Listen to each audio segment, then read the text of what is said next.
Comment trouver son chemin dans les méandres de ce labyrinthe qu'est la connaissance de soi?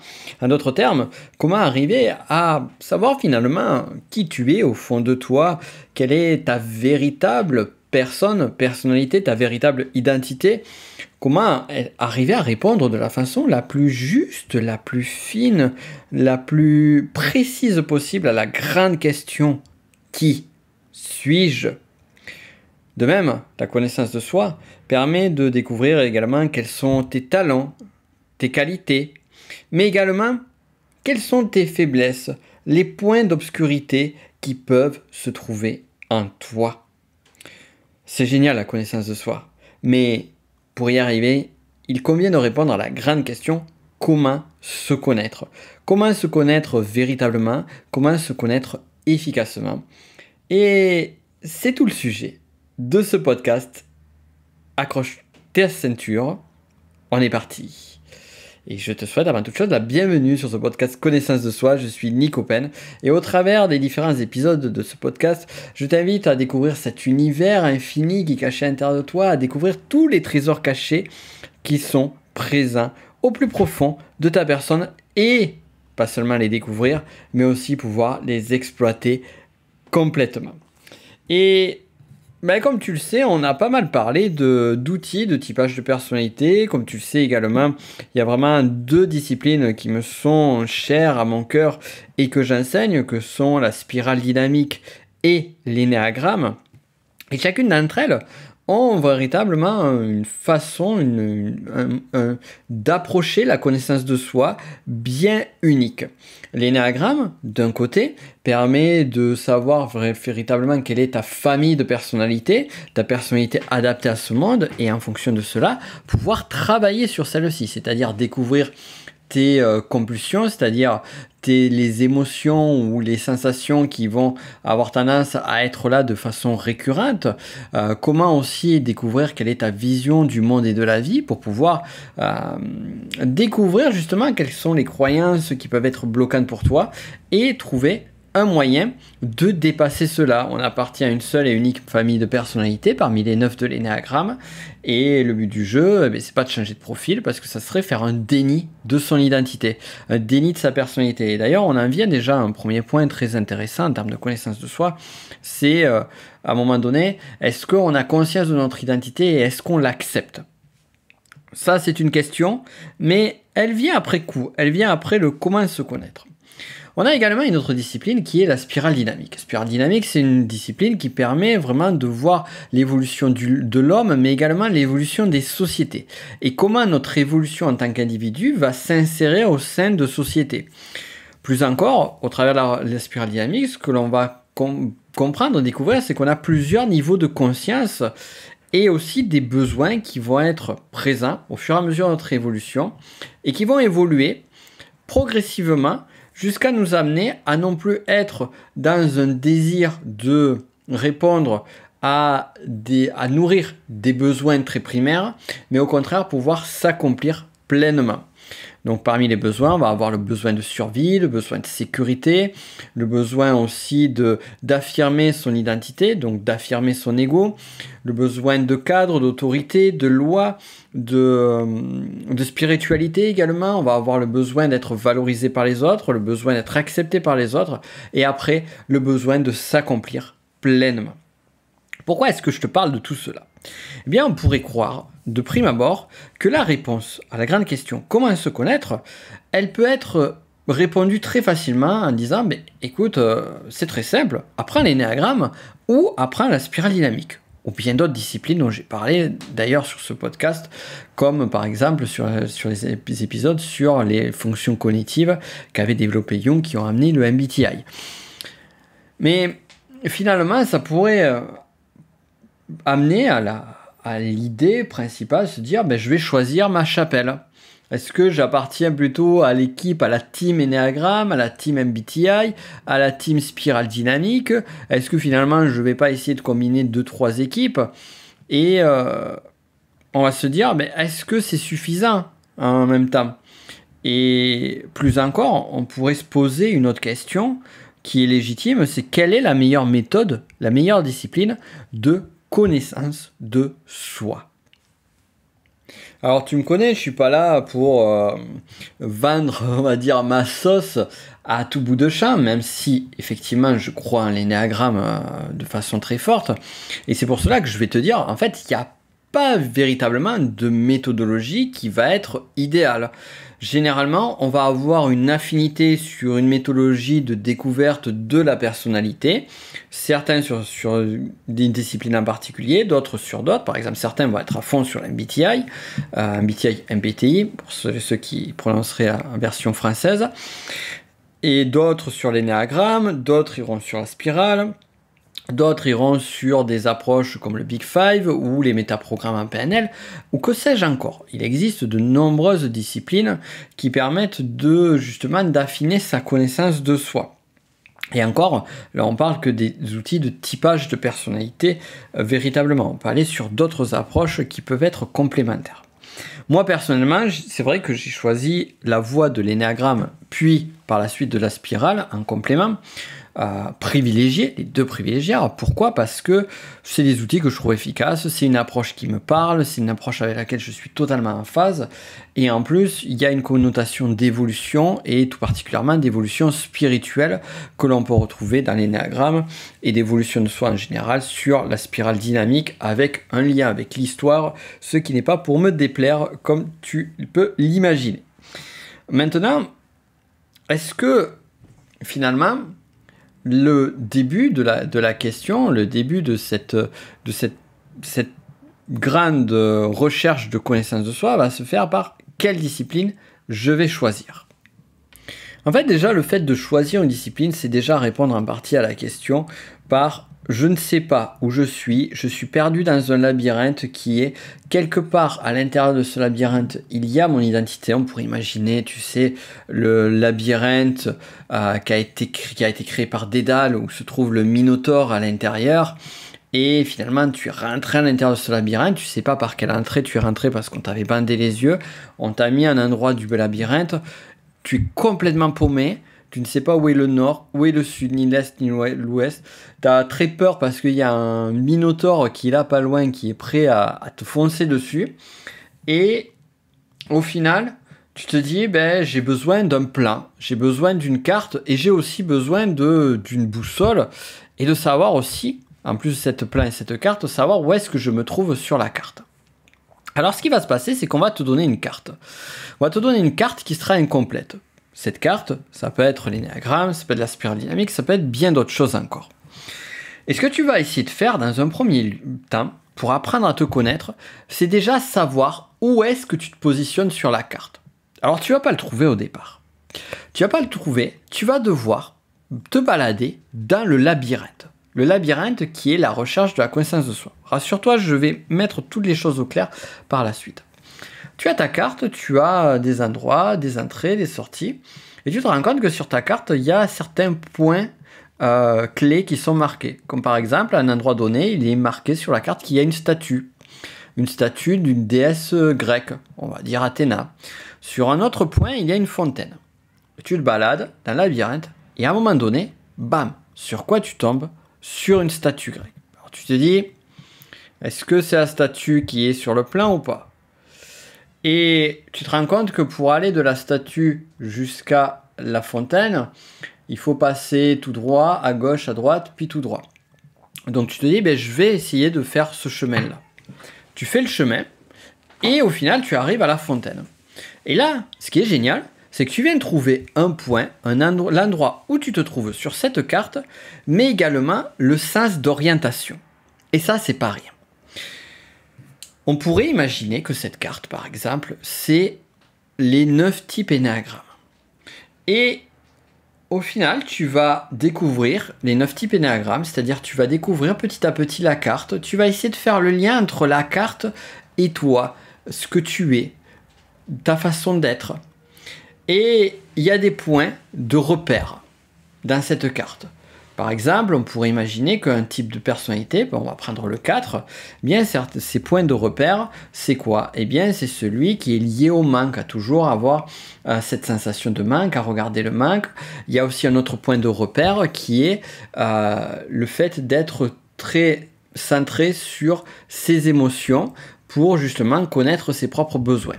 Ben là, tu sais que tu as ces deux choses-là. On peut imaginer que le manque, c'est la statue d'Athéna, et le focus sur ses propres émotions plutôt que le mental ou plutôt que la partie instinctive, eh bien, ça va être cette fameuse fontaine.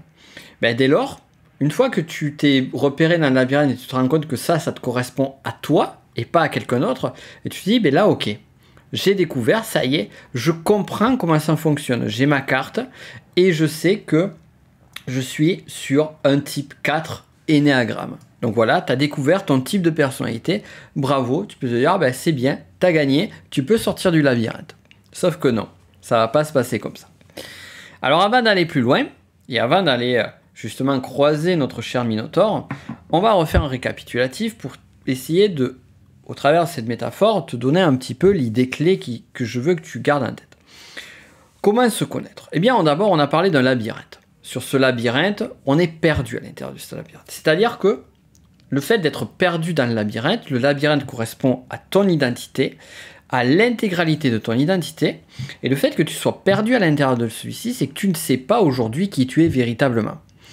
On a beau essayer de se définir, on va essayer de se définir en comparaison aux autres, on va essayer de se définir par rapport à ce que vont dire notre professeur, nos parents, notre conjoint, conjointe, nos amis, mais au final on se rend compte que eux-mêmes n'ont qu'une vision biaisée de nous-mêmes. Donc en d'autres termes, tout ça pour résumer, on ne se connaît pas véritablement.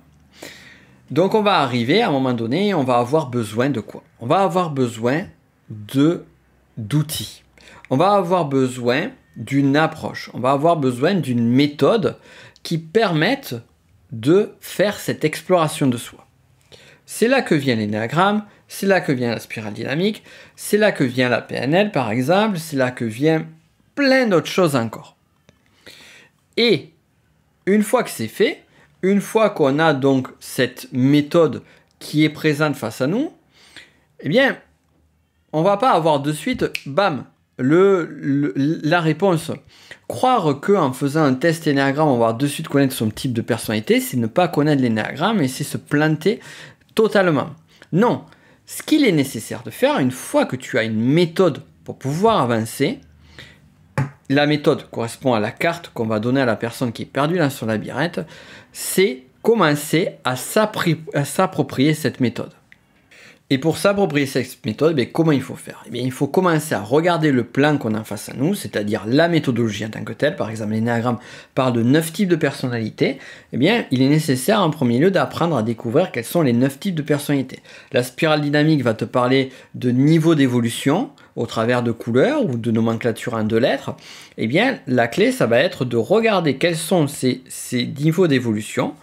Et après, on va commencer à marcher à l'intérieur du labyrinthe. On va commencer à se perdre dans le labyrinthe. Pour rappel, le labyrinthe, c'est toi, ton exploration de ta personnalité. Et ce que tu vas faire en marchant le labyrinthe, c'est, en d'autres termes, explorer ton mode de fonctionnement. À quoi tu penses? Quelles sont tes émotions? Quelles sont tes croyances? Quelle est ton histoire de vie? Quels sont les moments qui ont été des moments forts pour toi, des moments forts positifs, mais aussi des moments forts négativement pour toi? Et en explorant finalement comment tu fonctionnes, comment tu ressens les choses, quelles sont les idées qui te viennent en tête généralement, quels sont les actes que tu as fait dans ta vie, quels ont été les choix de vie que tu as pu faire, c'est-à-dire tout ce qui compose ce que tu es et ce que tu as fait au travers de ce que tu es, ça va te permettre de pouvoir faire le lien entre la carte, la méthodologie, qui est une carte donc qui n'est pas le labyrinthe en lui-même, mais une représentation simplifiée de labyrinthe, et le labyrinthe qui est ta personnalité, tu vas essayer de les mettre les deux en correspondance. Et c'est là où, si on reprend l'énéagramme ou la spirale, pour reprendre que ces deux exemples-là, une fois que tu as découvert les différents niveaux de la spirale, une fois que tu as découvert les différents profils énéagrammes, tu vas aller voir comment ils vibrent avec toi. Ce qui correspond avec ta personnalité, ce qui n'y correspond pas. Et ce travail, ça prend du temps. Et c'est ça que beaucoup de personnes oublient. C'est là où beaucoup de personnes font l'erreur de se typer trop rapidement ou de se dire finalement je suis tous les profils énéagrammes, finalement je suis 3 profils, finalement j'arrive pas à me définir, ça ne marche pas, c'est de la merde. Ben non en fait, c'est pas vrai. Rien de tout ça n'est vrai. Ce qui est vrai, c'est que le travail d'exploration dans le labyrinthe n'a pas été suffisamment fait. Donc il faut continuer à faire ce travail-là. Jusqu'au moment donné où tu vas avoir un point sur ton labyrinthe que tu vas découvrir et tu seras sûr qu'il sera en correspondance avec la carte. Comme quand j'ai pris l'exemple d'une personne qui voit qu'il y a des éléments du type 4 et elle les retrouve à l'intérieur de son propre labyrinthe. Elle les retrouve au travers de sa propre personnalité. Et elle voit que eh bien, ça correspond clairement à ce type de personnalité. Et c'est là qu'elle va découvrir cette partie de sa personnalité. Maintenant, rappelle-toi ce que je t'ai dit. Cette carte qui est la méthodologie, qui est la définition au travers d'une discipline de ta personnalité, elle est sommaire, elle n'est pas complète. Et le labyrinthe est beaucoup plus précis de ta personnalité. Il est beaucoup plus fin. Et c'est donc à ce moment-là qu'il va être nécessaire de plonger encore plus dans ce labyrinthe-là.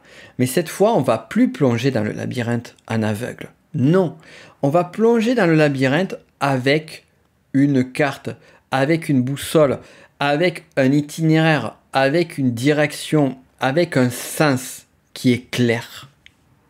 Et quand tu avances dans ta vie, et que tu es face à des soucis, et que tu ne sais pas si l'origine de cette difficulté-là vient de toi, de ta personne, parce que finalement tu as eu un mode de fonctionnement qui a été compulsif ou qui n'a pas été clair, ou alors que ça vient de l'extérieur, eh bien c'est compliqué. Et c'est compliqué d'arriver à faire la part des choses entre ce qui est à toi et ce qui est à l'extérieur. Plus encore, c'est compliqué de voir également pourquoi, eh bien, chaque fois tu vas avoir la même chose qui va se répéter encore et encore et encore. Est-ce que c'est lié à des peurs que tu as qui te met dans des situations qui ne sont pas positives? Est-ce que c'est lié à une croyance que tu as qui fait qu'à chaque fois tu répètes toujours la même chose? Difficile à dire. Et c'est là où justement, eh bien, cet outil, cette discipline va pouvoir t'aider. Alors, je vais faire une petite parenthèse nécessaire. J'ai beaucoup parlé d'énéagramme, j'ai beaucoup parlé de spirale dynamique en exemple. Pour rappel, si tu ne l'as pas déjà fait, si tu ne suis pas déjà ces 2 formations, je t'invite à regarder le premier lien qui est en description. Tu pourras avoir une masterclass gratuite pour l'énéagramme, pour la spirale dynamique, une série de vidéos qui te permettront de mieux connaître, déjà d'avoir des points de base. Donc déjà découvrir à quoi ressemble cette carte et après pour pouvoir aller plus en détail à l'intérieur d'elle. Donc si on synthétise maintenant, apprendre à se connaître, comment apprendre à se connaître? Eh bien, la façon de faire par la pratique pour apprendre à se connaître, elle convient à plusieurs choses. Déjà, premièrement, avoir une méthodologie en place qui puisse permettre de poser des mots, de poser des noms, de comprendre comment fonctionne une partie de ta personnalité. Et ensuite, une exploration de ton intérieur, c'est-à-dire une exploration de ton labyrinthe. Alors, on pourrait croire qu'on va être dans une espèce d'autocomplaisance, d'auto-analyse exagérée, d'égocentrisme exacerbé au fait de se chercher sans arrêt à savoir comment on fonctionne, comment on est. Mais ce qu'il faut garder en tête, c'est que la connaissance de soi, elle n'est pas une finalité en tant que telle. Donc, ce que je veux dire là, c'est que dès que tu commences à trouver ton chemin sur la connaissance de soi, le but du jeu, c'est pas juste de dire « Ah ben voilà, je fonctionne comme ça. » ou de dire « Ah ben voilà, mon labyrinthe, il correspond à ça de la carte. Et puis quand tu fais ce chemin, ça va là. » Non. Le but de la connaissance de soi, c'est de découvrir son identité, de découvrir son être pour pouvoir dépasser ce stade-là. Pour pouvoir justement voir comment je vais me comporter vis-à-vis du monde extérieur, mais aussi également voir comment, eh bien, je vais pouvoir m'améliorer moi-même. Et c'est là où, à un moment donné, on va se retrouver face au Minotaure. Ce Minotaure qui se balade dans le labyrinthe. Et on ne sait jamais à quel moment on va être face à lui. Ça fait beaucoup de face. On ne sait jamais quand on va être confronté à lui. Et le jour où on va être confronté à lui, eh bien, ça va être un moment difficile parce que le Minotaure, il représente quoi? Il représente cette partie qui est plutôt obscure de notre personne, cette partie sombre. Il représente nos peurs, il représente nos émotions les plus désagréables. Il représente cette confrontation à cette part animale de notre être. Et si vraiment tu veux arriver à évoluer, il est nécessaire de pouvoir vaincre le Minotaure. Vaincre cette part animale, cette part instinctive, cette part basique de ta personnalité, qui est cachée quelque part dans ton labyrinthe, mais tu ne sais pas où. Et une fois que tu l'auras vaincu, à ce moment-là, tu vas pouvoir passer à un autre état d'être. Et c'est là où tu vas pouvoir véritablement évoluer au stade d'après, et encore, et encore, et encore. Mais pour trouver ce Minotaure, pour pouvoir le vaincre, il convient de connaître son labyrinthe intérieur et d'avoir des armes pour pouvoir l'affronter. Et c'est là où des disciplines comme l'énéagramme, la spirale dynamique, la PNL, en gros des disciplines de développement personnel, des disciplines plus orientées spiritualité, des approches liées à la psychologie vont pouvoir, ou aussi on peut voir des accompagnements, par exemple avec un thérapeute ou autre, eh bien vont pouvoir te donner tout ça, différentes armes pour affronter le Minotaure. Et alors, il n'y a pas ici, on a tendance à toujours chercher quelle est la meilleure méthode, quelle est la meilleure approche. Mais en fait, ce qu'il faut voir, c'est que déjà, on ne sait pas quand on va trouver le Minotaure. Ça, c'est intéressant. Donc, c'est en continuant d'explorer qu'on y arrivera. À savoir que si à un moment donné, tu te retrouves face à ton Minotaure et que tu as peur, que tu ne te sens pas prête ou prêt pour l'affronter, mais il n'y a pas besoin d'aller en force non plus. On peut très bien dire, je vais m'échapper. Je vais aller dans d'autres couloirs de mon labyrinthe intérieur. Et dès que je serai prête ou prêt, je reviendrai l'affronter. Je sais qu'il se trouve dans cette région-là de ma personnalité. Donc, c'est pas grave. J'ai pas besoin d'y arriver de suite. Et lorsque tu seras face à lui et que tu voudras l'affronter, eh bien, on pourra imaginer par exemple que l'énéagramme t'amène avec une épée de chevalier ou de chevalière, je sais pas si ça dit chevalière, bon bref, tu me diras en commentaire. Bref, avec une épée, avec l'épée Excalibur, avec toi. Si tu te fais aider par exemple par un thérapeute ou une thérapeute, peut-être que ça sera un arc avec des flèches.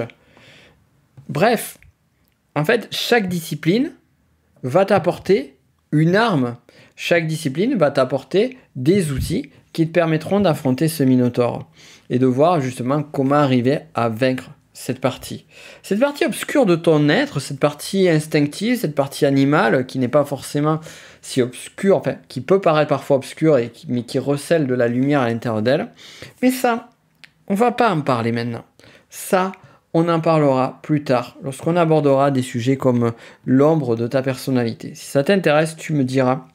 Si tu peux laisser un commentaire dans la plateforme où tu écoutes ce podcast. Et si tu aimes mes podcasts et celui-là, je t'invite à me faire un like, 5 étoiles en fonction de là où tu te trouves dans ce labyrinthe extérieur qui est Internet. Voilà. J'espère que ce petit voyage au travers du labyrinthe intérieur aura pu t'aider. Et l'idée, c'est d'arriver à arpenter toujours ce labyrinthe, d'arriver à le découvrir toujours un petit peu plus. On ne connaîtra jamais, qu'on soit clair, qu'on soit honnête, qu'on soit sincère, on ne connaîtra jamais tous les recoins de ce labyrinthe-là. On ne le connaîtra jamais avec précision. Cependant, plus tu maîtriseras la connaissance de ton labyrinthe, plus tu maîtriseras les points clés de celui-ci, plus tu pourras aller là où tu veux aller dans ta personnalité. Plus tu pourras trouver des coins cachés. Parce qu'on a parlé des coins plutôt sombres, on a parlé des minotaures et autres, mais il y a des coins très agréables dans ce labyrinthe. Il y a des magnifiques jardins ensoleillé, avec une rivière qui coule juste à côté. Il y a des coins super plaisants avec des oiseaux qui chantent, avec des dieux grecs qui jouent de la harpe et des déesses, avec 1001 nectars à goûter. Il y a de belles choses qui sont cachées, des trésors magnifiques qui sont là à l'intérieur de ce labyrinthe qu'est ta personnalité. Et ça aussi c'est intéressant. Ça aussi ça vaut le coup d'aller les découvrir. Mais si tu ne cherches pas à découvrir le recoin de ce labyrinthe, si tu ne cherches pas à te connaître, eh bien tu vas continuer à errer sans fin dans ce labyrinthe, en passant plutôt à côté des merveilles qui sont cachées à l'intérieur de ton être. Et découvrir ces merveilles, c'est vraiment tout ce que je te souhaite. J'espère que tu auras aimé ce voyage avec moi au travers de ce labyrinthe. Si tu veux aller plus loin sur des disciplines que sont Spiral Dynamique, Énéagramme et pourquoi pas spiritualité, regarde le premier lien qui est en description de ce podcast. C'était un plaisir comme à chaque fois. Et quant à nous, on se dit à très vite pour un autre épisode du podcast. Prends soin de toi et je te souhaite de belles découvertes. Je vais le refaire. Je te souhaite de belles découvertes dans ce labyrinthe intérieur. À très vite.